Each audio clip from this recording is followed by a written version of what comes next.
नाम के गांव में धर्म सिंह अपने बेटे अशोक के साथ रहा करता था। उसकी पत्नी अशोक को जन्म देते ही गुजर चुकी थी। धर्म सिंह के पास किसी बात की कोई कमी नहीं थी। उसने अपना व्यापार बहुत अच्छे से संभाल कर रखा था। उसके गोदाम पर कई मजदूर काम किया करते थे। अरे धर्म सिंह, कैसे हो भाई? अरे आओ आओ प्रताप, बड़े दिनों बाद आए। मैंने तुम्हें जो कब सौंपा था वह हुआ या नहीं? उसी के बारे में बात करने तो आया हूँ।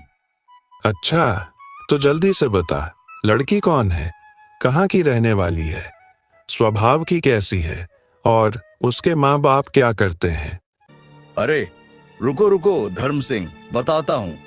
इतने सारे सवाल एक साथ, मुझे बोलने का मौका तो दो भाई।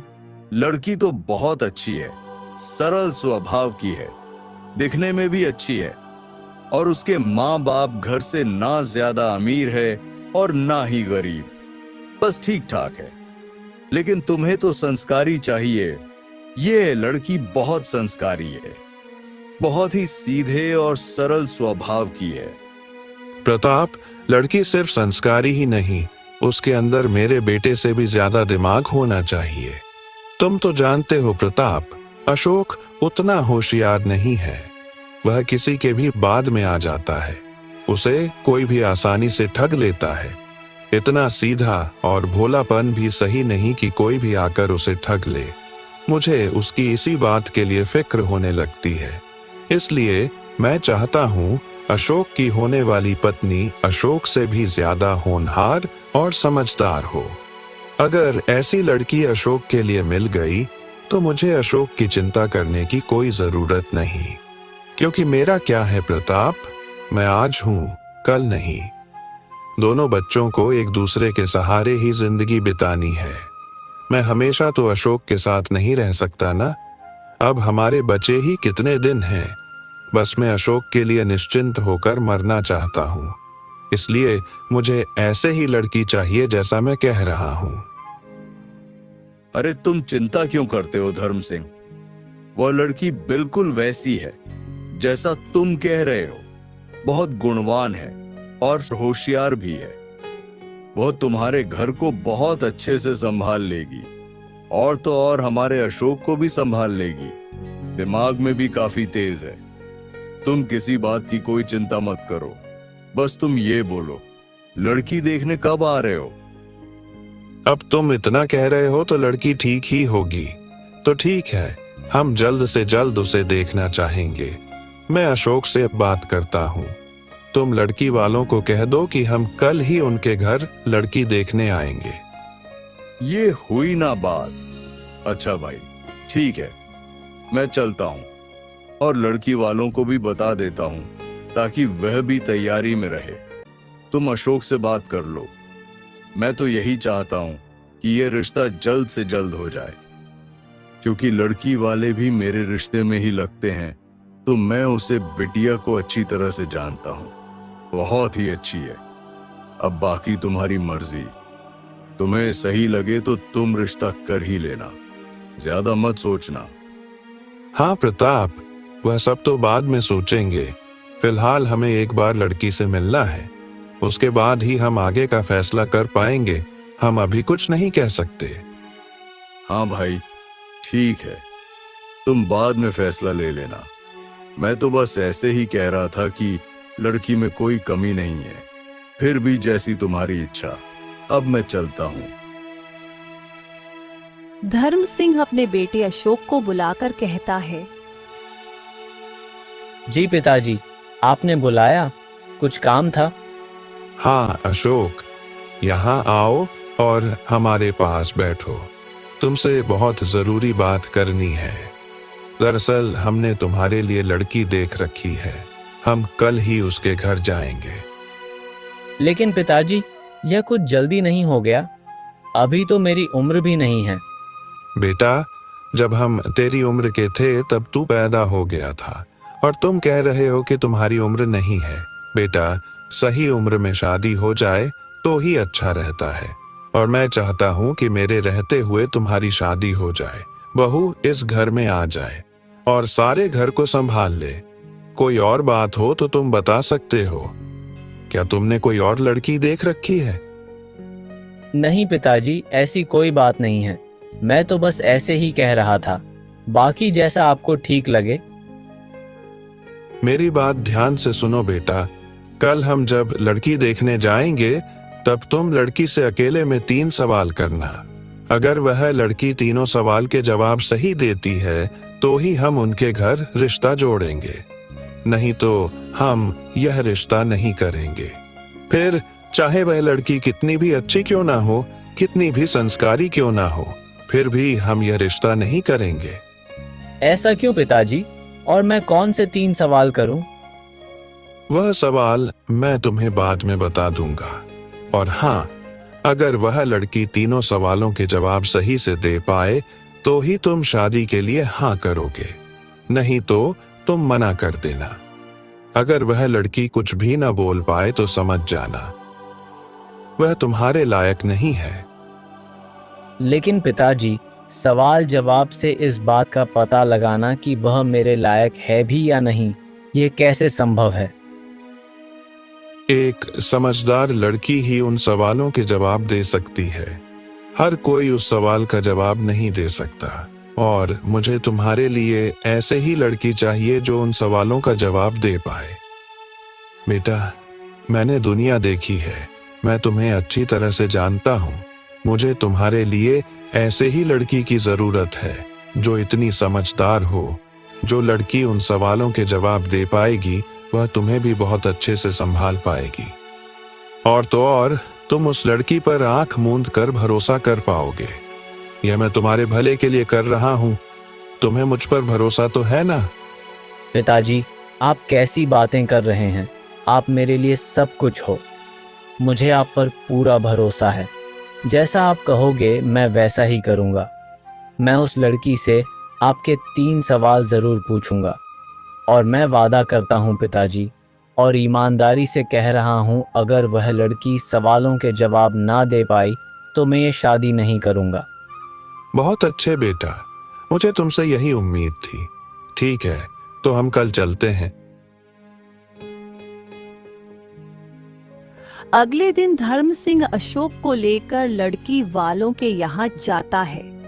भाई साहब, आपकी बिटिया तो हमें पसंद है, लेकिन हम चाहते हैं कि लड़का और लड़की को एक बार अकेले में बात करने दिया जाए, ताकि आगे कोई दिक्कत ना हो। क्योंकि भाई साहब, ऐसी बहुत सी बातें होती हैं जो बड़ों के सामने नहीं की जाती। हम चाहते हैं यह दोनों आपस में थोड़ी जान पहचान बढ़ा ले और आपस में बात कर ले, तभी हम आगे की बात कर पाएंगे। माफ करना भाई साहब, लेकिन हमारे यहाँ ये रिवाज नहीं है। शादी से पहले हम हमारी लड़की को किसी लड़के के साथ अकेले में बात करने कैसे दे सकते हैं? हमारे लोग क्या कहेंगे? आप किस जमाने में जी रहे हो भाई साहब? आजकल तो यह सब चलता है, और आजकल आप देख नहीं रहे कि जमाने में क्या हो रहा है। इससे अच्छा दोनों को आपस में बात करने कर लेने दीजिए, ताकि सारी बातें साफ रहे और आगे बात करने में आसानी हो। मैं नहीं चाहता कि कोई ऐसी बात रह जाए जिसकी वजह से हमें शादी में दिक्कत आए, या फिर शादी के बाद दिक्कत आ जाए। अगर फिर भी आपको एतराज है तो रहने दीजिए। नहीं नहीं भाई साहब, कहीं न कहीं आप भी सच कह रहे हैं। मैं आपकी बात से सहमत हूँ। ठीक है, ये दोनों आपस में बात कर सकते हैं। बेटी सुषमा, जाओ। फिर सुषमा और अशोक बाहर आ जाते हैं। सुषमा कुछ बोल नहीं पाती। अशोक मन ही मन सोचता है, क्या करूं? कहां से शुरू करूं? क्या पूछूं? पिताजी ने जो कहा था वही सवाल पूछ लूं क्या? एक काम करता हूं, वही 3 सवाल पूछ लेता हूं।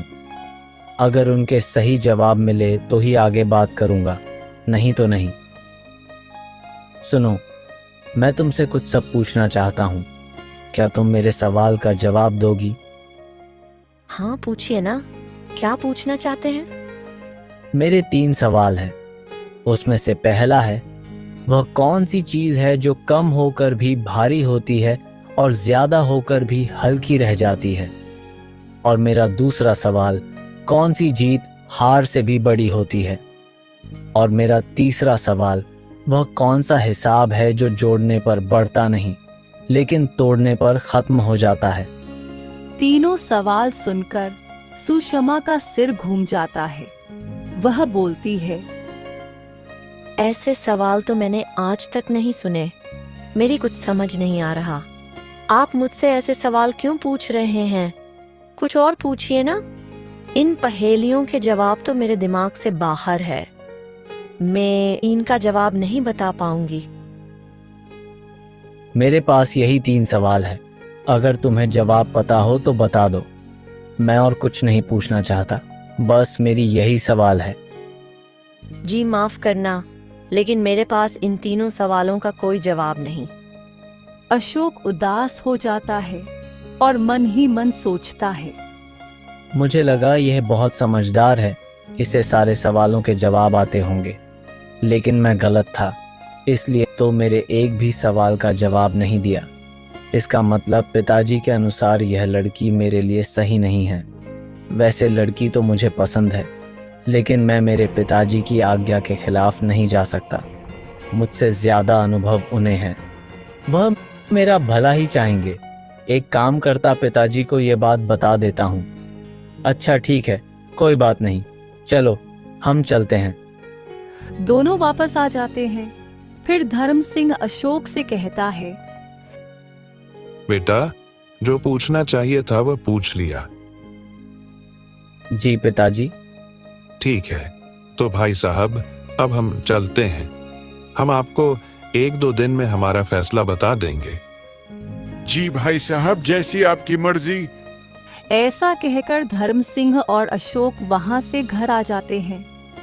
धर्म सिंह अशोक से पूछता है तो अशोक बताता है, हाँ पिताजी, मैंने वही 3 सवाल उस लड़की से पूछे थे, लेकिन पिताजी जवाब देना तो छोड़ो, उस लड़की को मेरे सवाल ही समझ में नहीं आए। वह मेरे सवालों का जवाब नहीं दे पाई। कोई बात नहीं बेटा, हमें ऐसी लड़की जरूर मिलेगी जो इन 3 सवालों का जवाब दे पाए। यह लड़की नहीं दे पाई तो क्या हुआ, दुनिया में लड़कियों की कमी नहीं है। लेकिन हम तुम्हारे लिए ऐसे ही लड़की चुनेंगे जो वाकई में समझदार हो और इन सारे सवालों का जवाब दे पाए, क्योंकि ऐसे ही लड़की तुम्हारा जिंदगी भर साथ देगी। ठीक है पिताजी। धर्म सिंह उस रिश्ते के लिए मना कर देता है। दिन गुजरते चले जाते हैं। अशोक के लिए और एक रिश्ता देखा जाता है और पहले रिश्ते की तरह अशोक उस लड़की से यही 3 सवाल पूछता है, लेकिन यह लड़की भी उस सवाल का जवाब नहीं दे पाती। देखते देखते ऐसे बहुत से रिश्ते हो जाते हैं। धर्म सिंह चिंता में पड़ जाता है। उम्र हो जाने के कारण उसकी तबीयत डगमगाने लगती है।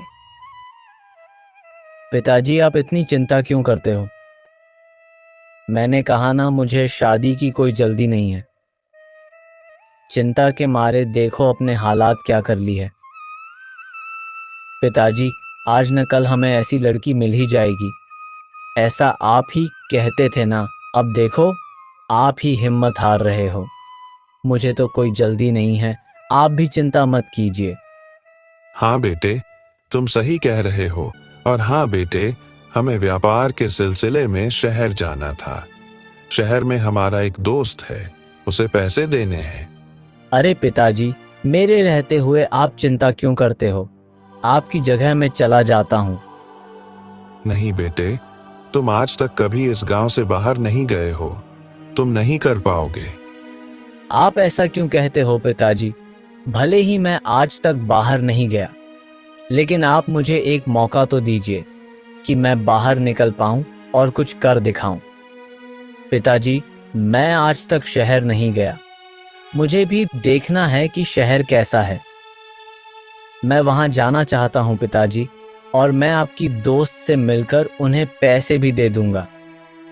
अशोक जिद करने लगता है तो धर्म सिंह मान जाता है और अशोक को पैसों की एक बैग देकर शहर के लिए भेज देता है। रास्ते में अशोक को कुछ चोर मिल जाते हैं। ए लड़के, चुपचाप यह बैग हमें दे दो। कौन हो तुम लोग? और यह बैग मेरा है, मैं तुम्हें क्यों दूं? तुम्हें दिखाई नहीं देता? हम चोर हैं। चुपचाप ये बैग हमारे हवाले कर दो, वरना हम तुम्हें यही जान से मार देंगे। अगर अपनी जान बचाना चाहते हो तो सीधी तरीके से बैग दे दो। नहीं, मैं तुम्हें नहीं दूंगा। तुम कुछ भी कर लो, मुझसे यह बैग नहीं ले पाओगे। अच्छा, तो तू ऐसे नहीं मानेगा। चोर और अशोक के बीच हाथापाई होने लगती है और वह चोर लोग अशोक को बहुत मारते हैं और उसके बाद उससे वह बैग छीनकर वहां से भाग जाते हैं। अशोक वहीं बेहोश पड़ा होता है। फिर दूसरे दिन अशोक को जब होश आता है तो वह एक घर में होता है। उसके सामने एक शोभा नाम की औरत खड़ी होती है। अशोक झट से उठता है और उससे पूछता है, जी, आप कौन? और मैं यहाँ कैसे आया? बेटा, तुम जंगल के रास्ते में बेहोश पड़े थे। तुम्हें बहुत चोट भी लगी थी। मेरी बेटी तुम्हें यहाँ लेकर आई है। अब तुम्हारी तबीयत कैसी है? हाँ, वह मुझे याद आया। मैं शहर जा रहा था, तभी रास्ते में मुझे कुछ चोर मिल गए। उनसे मेरे हाथापाई हो गई थी। शायद इसी वजह से मैं बेहोश हो गया था। आपका बहुत बहुत शुक्रिया जो आपने मेरी जान बचाई। नहीं तो पता नहीं जंगल में रात गए मेरा क्या होता। वो लोग मेरी बैग लेकर भी भाग गए। उसमें बहुत सारे पैसे थे। कोई बात नहीं बेटा, जान है तो जहान है। वैसे पैसे तो और कम लोगे। अगर तुम्हारी जान चली जाती तो फिर लौट कर नहीं आती।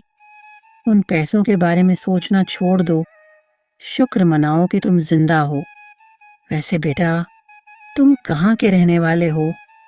तुम्हारा घर कहाँ है? जी चाची, वह मैं सुखपुर का रहने वाला हूँ। मेरे पिताजी बहुत बड़े व्यापारी हैं। मैं व्यापार के सिलसिले में ही शहर जा रहा था, लेकिन अब शहर जाने का कोई सवाल ही नहीं आता।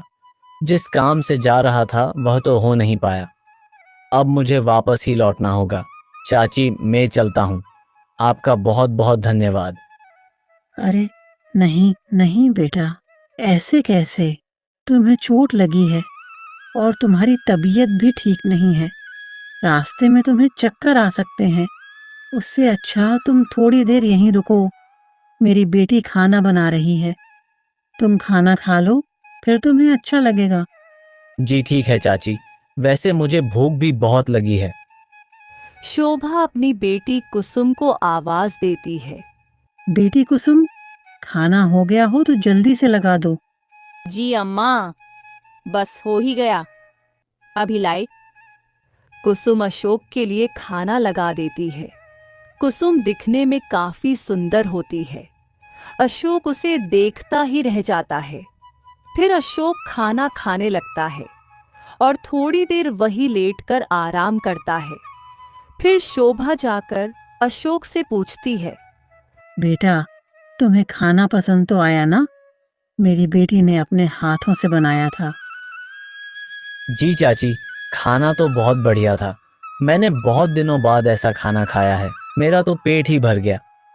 मेरी बेटी खाना ही ऐसा बनाते हैं कि खाने वाले उंगलियां चाटते रह जाए। मेरी बेटी कुसुम बहुत ही गुणवान है। जी चाची, आपने सही कहा। वैसे चाची, आप दोनों यहाँ अकेले रहती हो? कुसुम के पिताजी कहाँ हैं और क्या काम करते हैं? बेटा, हम दोनों माँ बेटी का एक दूसरे के अलावा इस दुनिया में कोई नहीं है। कुसुम के पिताजी तो कुसुम जब छोटी थी तभी गुजर गए। तब से हम जैसे तैसे लोगों के घर में काम करके अपना घर चलाते हैं। कभी लकड़ियां बेचते हैं तो कभी लोगों के घर बर्तन कपड़े धो देते हैं।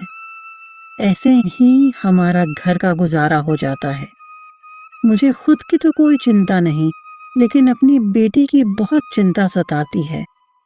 शादी लायक उम्र हो गई है और मेरी इतनी हैसियत भी नहीं है कि मैं उसकी शादी कर सकूं। उसे लोगों के घर पर काम पर भेजने के लिए भी झिझक महसूस होती है। तुम्हें पता नहीं बेटा, आजकल के लोग बहुत गंदे होते हैं। पता नहीं कब किसकी बुरी नज़र मेरी बेटी पर पड़ जाए, इसलिए मुझे उसकी चिंता सताती है। बस एक बार उसकी शादी हो जाए तो फिर मैं निश्चिंत होकर मर सकती हूँ। फिर मुझे अपनी बेटी की कोई चिंता नहीं। लेकिन पता नहीं भगवान ने कब उसके नसीब में शादी लिखी है। आप चिंता मत कीजिए चाची, आज न कल उसकी शादी भी हो ही जाएगी। जोड़े तो भगवान बनाता है। कुसुम के लिए भी भगवान ने बहुत अच्छा लड़का बनाया होगा, क्योंकि कुसुम स्वभाव की इतनी अच्छी है। उसने तो मुझ पर मेरी जान बचाकर एहसान किया है। आज उसी की वजह से मैं जिंदा हूँ। सचमुच चाची, आप दोनों का बहुत बहुत धन्यवाद। चाची, अब मुझे देरी हो रही है। पिताजी चिंता कर रहे होंगे। मुझे लौटना होगा। अब मुझे इजाज़त दीजिए। ठीक है बेटा, तुम जा सकते हो। कभी यहाँ गुजारोगे तो घर जरूर आना। जी बिल्कुल चाची, अब मैं चलता हूँ। ऐसा कहकर अशोक वहां से लौट जाता है और घर जाकर धर्म सिंह को सारी बातें बताता है। धर्म सिंह अशोक से कहता है, भला हो उन माँ बेटी का जिन्होंने तुम्हारी जान बचाई, नहीं तो आज मैं मेरा बेटा खो देता। लेकिन पिताजी, आपने जो बैग दिया था वह सारे के सारे पैसे वह चोर ले गए। अब हम क्या करेंगे पिताजी? आपके शहर वाले दोस्त को पैसे देने थे ना। तुम पैसों की चिंता क्यों करते हो? हमारे पास कोई पैसों की कमी नहीं है। मेरे लिए तुम्हारी जान से ज्यादा कीमती वह पैसे नहीं थे। तुम वह बात अपने दिमाग से निकाल दो। तुम घर वापस आ गए, यही मेरे लिए बहुत है। अशोक अपने कमरे में आराम कर रहा होता है और वह कुसुम के बारे में सोचता रहता है।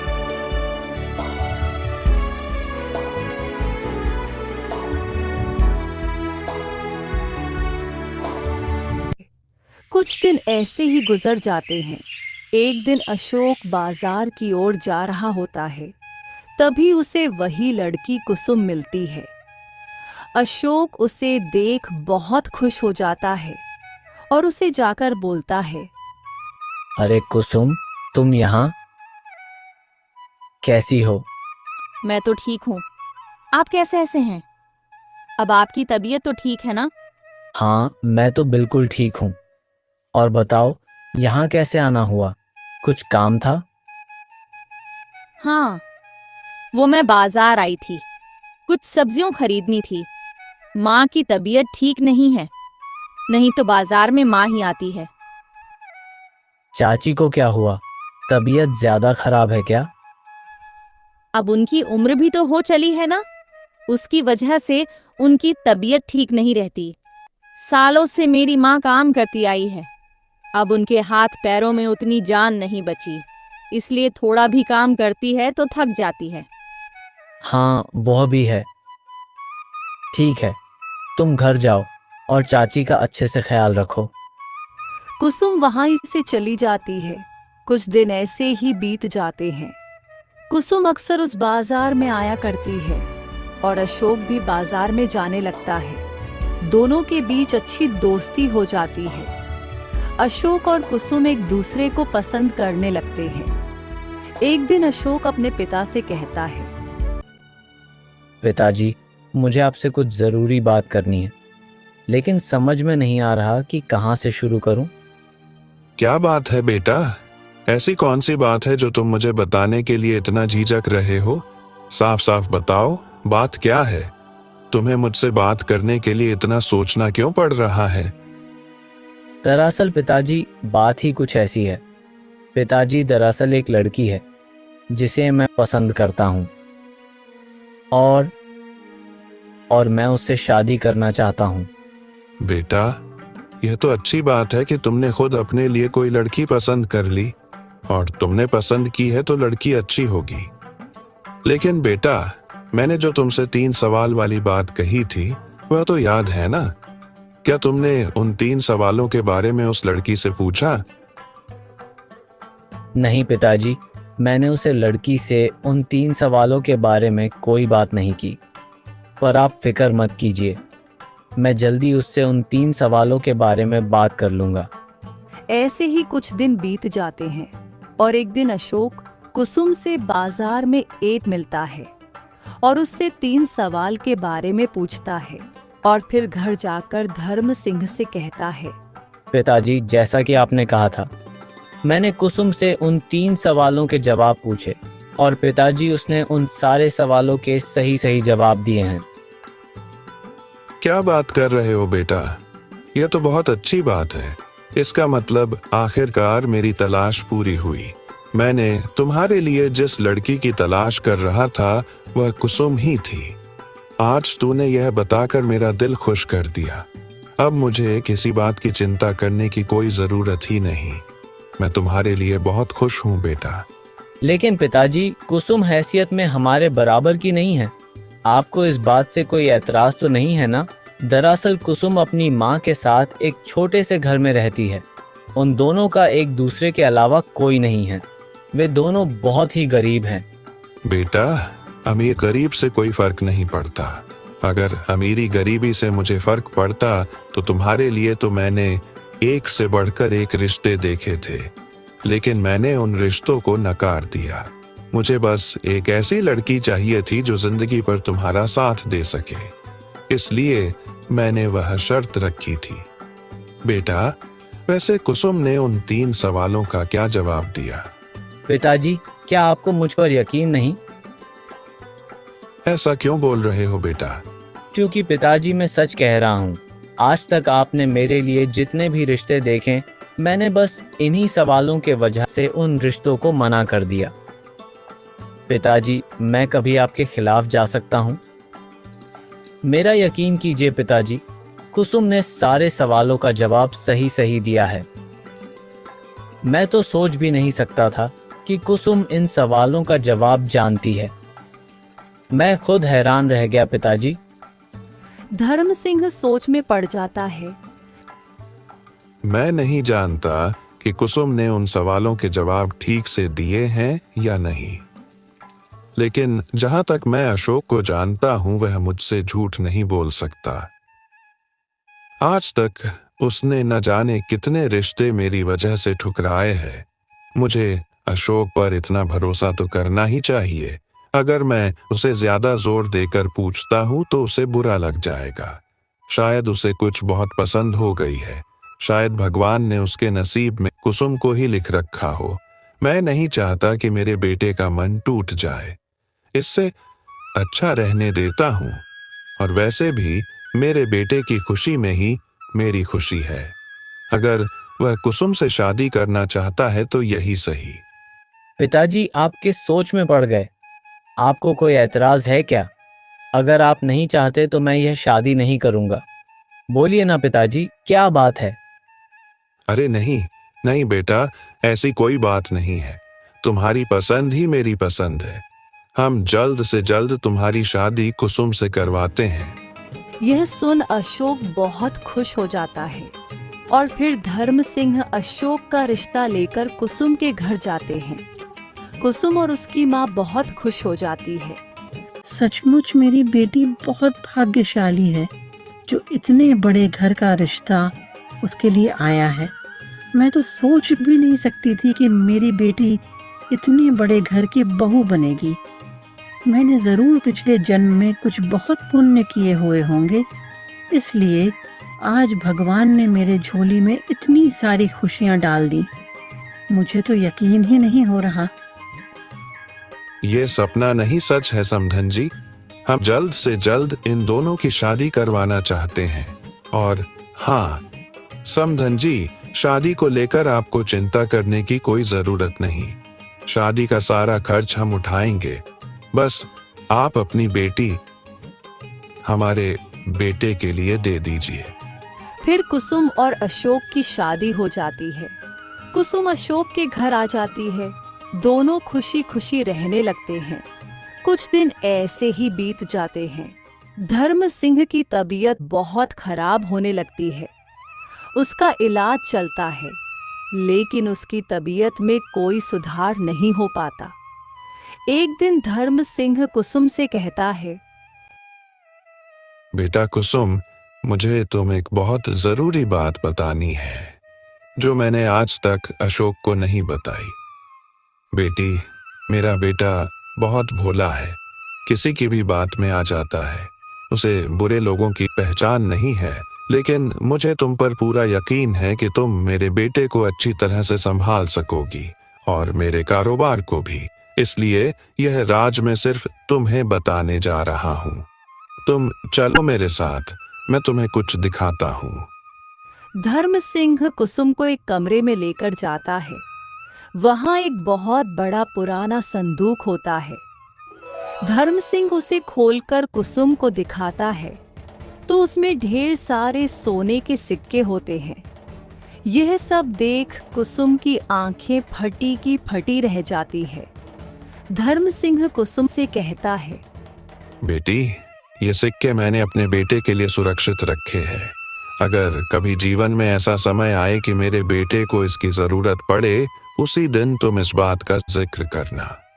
तब तक यह बात अपने तक ही रखना। याद रहे बेटी, तब तक यह बात अशोक को पता नहीं चलनी चाहिए। जी पिताजी, आप निश्चिंत रहिए। आपने मुझ पर इतना बड़ा विश्वास किया है, मैं आपके भरोसे को कभी नहीं तोड़ूंगी। मैं आपसे वादा करती हूँ, मैं इस बारे में इनसे कुछ नहीं कहूंगी। मुझे तुमसे यही उम्मीद थी बेटा। जब मेरे बेटे को वाकई में इसकी जरूरत पड़े, तुम उसी दिन उसे बताना। फिर कुछ दिन ऐसे ही बीत जाते हैं और फिर एक दिन धर्म सिंह की तबीयत ज्यादा खराब हो जाने की वजह से वह इस दुनिया को छोड़ देता है। अशोक अपने पिता के लिए बहुत रोता है, लेकिन कुसुम उसे बहुत संभालती है। कुछ दिन ऐसे ही बीत जाते हैं। अब कुसुम के तेवर बदलने लगते हैं। वह अशोक से अपने लिए महंगी महंगी चीज मंगवाती है और खुद भी शहर के बड़े बड़े बाजारों में जाकर बहुत खर्चा करने लगती है। अशोक को अपनी मीठी मीठी बातों में फंसाकर कुसुम अपने माँ के लिए भी एक बड़ा सा घर बनवा लेती है। धीरे धीरे कर अशोक कंगाल होने लगता है। एक दिन कुसुम अशोक से कहती है, सुनो, मेरे रिश्तेदार के यहाँ अगले हफ्ते एक शादी है। मेरे पास जो गहने पड़े हैं वह पुराने हो चुके हैं। मैं उन्हें न जाने कितनी बार पहन चुकी हूँ। मुझे सोने के नए गहने बनवा कर चाहिए। ये तुम क्या कह रहे हो कुसुम? तुम मेरी हालत तो जानती हो। पूरा व्यापार चौपट हो गया है। मुनाफा तो छोड़ो, नुकसान पर नुकसान होता जा रहा है। और तुम्हारे पास इतने महंगे महंगे गहने होने के बावजूद तुम नए गहने कैसे मांग सकती हो? तुम्हें मेरी हालत दिखाई नहीं दे रही? तुम्हें कुछ अक्ल है या नहीं? यहाँ खाने के लाले पड़े हुए हैं और तुम्हें गहनों की पड़ी है। वह मैं कुछ नहीं जानती। मुझे गहने चाहिए तो चाहिए। तुम कुछ भी करो और मुझे गहने ला कर दो। तुमने शादी से पहले मुझसे वादा किया था कि तुम मुझे खुश रखोगे, और आज मैंने तुमसे कुछ गहने क्या मांग लिए? तुम मुझसे ऐसी बात कर रहे हो? क्या तुमने इसी दिन के लिए मुझसे शादी की थी? अगर तुम मुझे गहने लाकर नहीं दे सकते तो मैं तुम्हारे साथ नहीं रह सकती। मैं जा रही हूँ अपने मायके, और मुझे रोकने की कोशिश मत करना। तुम्हारी गरीबी तुम्हें मुबारक हो। तुम अकेले ही अपने गरीबी के साथ रहो। अगर मेरे साथ रहना चाहते हो तो तुम्हें पैसे लाने ही होंगे। ये तुम कैसी बातें कर रही हो कुसुम? तुम्हें इस समय मेरा साथ देना चाहिए, ना कि मुझे अकेला छोड़कर जाना चाहिए। मुझे तुमसे यह उम्मीद नहीं थी। तुम्हारी बकवास सुनने के लिए मेरे पास वक्त नहीं है। मुझे बस इतना बताओ कि तुम मुझे गहने दिला रहे हो या नहीं। बकवास मैं कर रहा हूँ या तुम कर रही हो? मैंने तुम्हें कहा ना, मेरे पास खाने तक को पैसे नहीं हैं। और तुम्हें शर्म नहीं आती? तुम सोने के गहने मांग रही हो।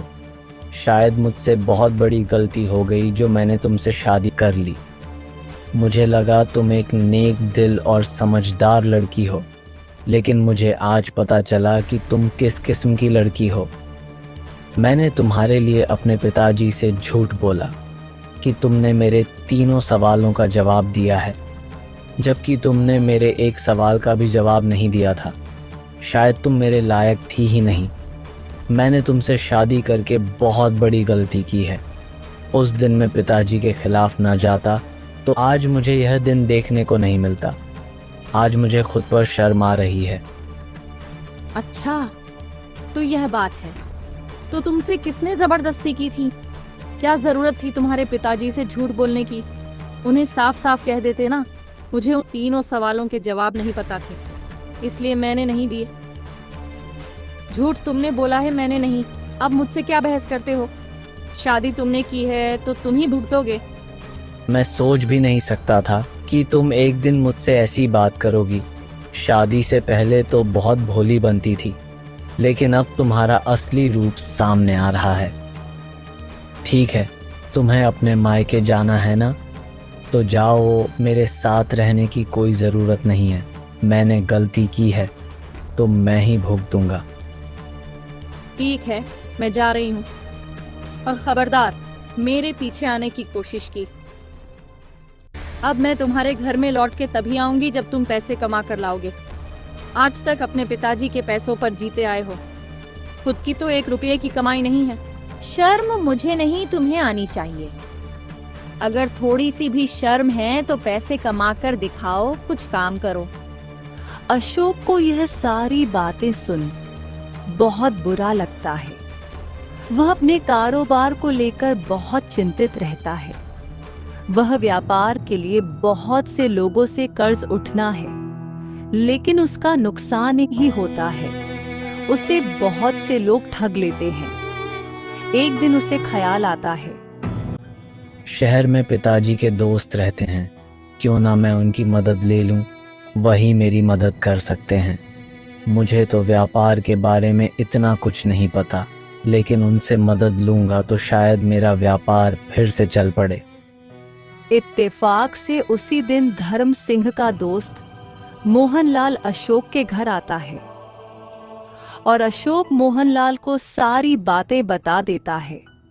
मोहनलाल अशोक से कहता है, बेटा, ये तो बहुत बुरा हुआ, लेकिन तुम्हारे हालत इतनी खराब कैसे हुई? तुम्हारे पिताजी ने तो तुम्हारे लिए अपनी जायदाद का एक बहुत बड़ा हिस्सा छुपा कर रखा था। क्या तुम्हें इस बारे में नहीं पता? क्या तुम्हारी पत्नी ने तुमसे इस बारे में कुछ नहीं कहा? उसे तो इस बारे में पता है। कि आप क्या कह रहे हैं चाचा जी? मुझे तो इस बारे में कुछ नहीं पता, और मेरी पत्नी को इस बारे में कैसे पता हो सकता है? पिताजी ने किसी जायदाद के बारे में मुझसे कभी कोई बात नहीं की। अगर मैं ही इस बारे में नहीं जानता तो कुसुम कैसे जान सकती है? बेटा, जरूर कुछ गड़बड़ है। तुम्हारे पिताजी तुम्हारे शादी के बाद शहर आए थे तो उन्होंने मुझसे कहा था कि उन्होंने कुसुम को इस बारे में बताया है, और वह बड़ा हिस्सा कहाँ छुपाया है ये कुसुम जानती है। क्या बात कर रहे नाक रहे हो चाचा जी? इसका मतलब कुसुम यह सब जानबूझकर कर रही है। चाचा जी, मुझे जल्द से जल्द वो पैसे उस जगह से निकालने होंगे, नहीं तो कुसुम मुझसे पहले वह सारे पैसे वहां से गायब न कर दे। कुसुम फिलहाल घर पर नहीं है। वह मुझे जानबूझकर झगड़ा करके गई है।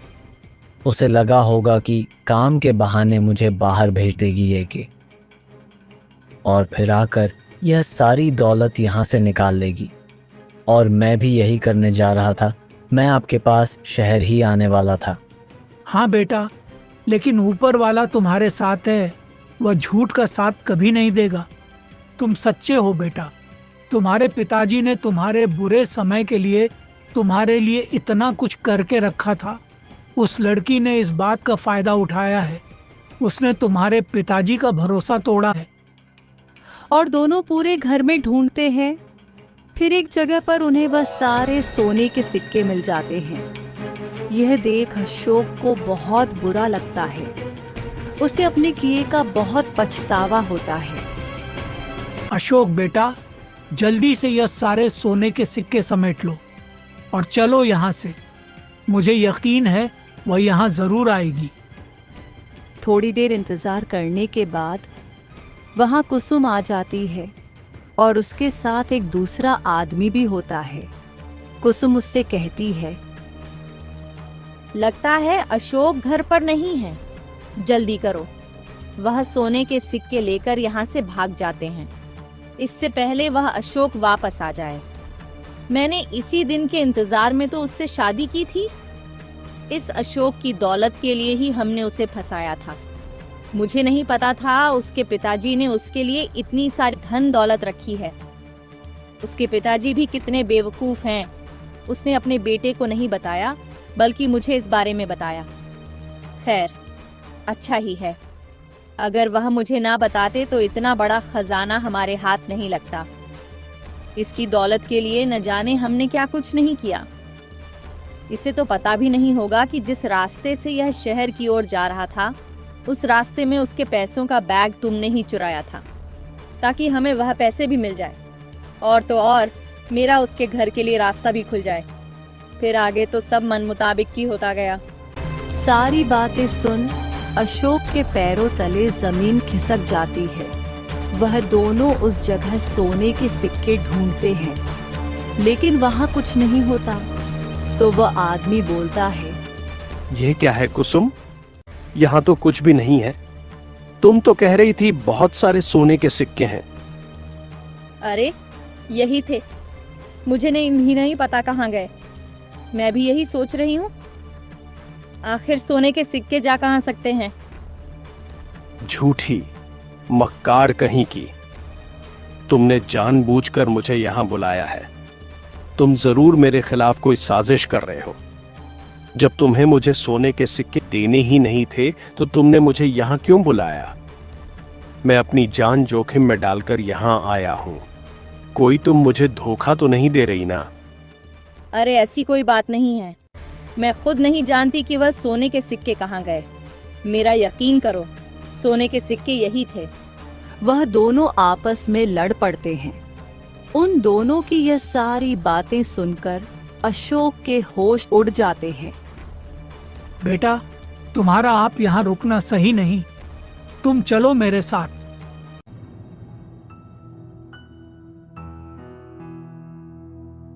चाचा जी, मैंने अपने पिता से झूठ बोला। आज मुझे इस बात की सजा मिल रही है। मोहनलाल, बेटा, अब जो हो गया सो हो गया। अब तुम उसके बारे में मत सोचो। तुम अपने आने वाले जिंदगी के बारे में सोचो। अगर तुम ही बारे में सोचते रहोगे तो कभी आगे नहीं बढ़ पाओगे। दोनों बात कर ही रहे होते हैं, तभी वहां पर मोहनलाल की बेटी रोशनी आ जाती है। पिताजी, आप कहाँ चले गए थे? मैं कितनी देर से आपका इंतजार कर रही थी। बेटी, तुम घर कब आई? तुम तो परसों आने वाली थी ना, तो फिर आज कैसे? अब चाची की तबीयत ठीक है, इसलिए मैं आज ही आ गई। अच्छा, ये बात है। बेटा अशोक, ये मेरी बेटी रोशनी है। अपने चाचा के घर गई थी। दरअसल इसकी चाची की तबीयत बहुत खराब थी और उनकी कोई संतान भी नहीं है और ना ही कोई ख्याल रखने वाला है। तो रोशनी कुछ दिनों के लिए वहां चली गई थी। वैसे पिताजी, यह कौन है और क्या बात है? आप दोनों बहुत परेशान भी लग रहे हो। अशोक रोशनी को सारी बातें बताता है। सचमुच तुम्हारे साथ तो बहुत बुरा हुआ है। तुम्हें ऐसी लड़की पर भरोसा करना ही नहीं चाहिए था। वैसे क्या मैं जान सकती हूँ वह 3 सवाल क्या थे? हाँ बिल्कुल। पहला सवाल है, वह कौन सी चीज है जो कम होकर भी भारी होता है और ज्यादा होकर भी हल्का हो जाता है? इतनी सी बात, यह तो बहुत आसान सवाल है।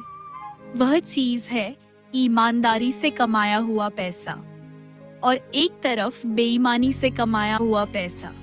जब ईमानदारी से कमाया हुआ पैसा कम भी हो फिर भी उसकी कीमत बढ़ जाती है, और बेईमानी से कमाया हुआ धन चाहे जितना भी ज्यादा हो वह हमेशा ईमानदारी की कमाई के आगे हल्का ही रहता है।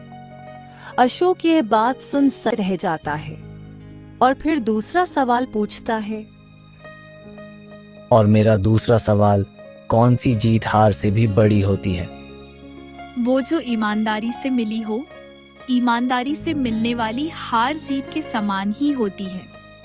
और मेरा तीसरा सवाल, वह कौन सा हिसाब है जो जोड़ने पर बढ़ता नहीं लेकिन तोड़ने पर खत्म हो जाता है? वह है भरोसा, जो जोड़ने पर बढ़ता तो नहीं लेकिन तोड़ने पर खत्म जरूर हो जाता है। ये सारी बातें सुन मोहनलाल और अशोक दंग रह जाते हैं। अशोक रोशनी की तरफ देखा ही रह जाता है। मोहनलाल के मन में ख्याल आता है। वह अशोक से कहता है, बेटा, मेरे ख्याल से तुम्हारे पिताजी रोशनी की ही तलाश में थे, और तुम रोशनी को अपनाना चाहते हो तो मुझे कोई आपत्ति नहीं है। वैसे भी मैं इसकी शादी के लिए लड़का देख ही रहा था, और तुम तो घर के ही हो।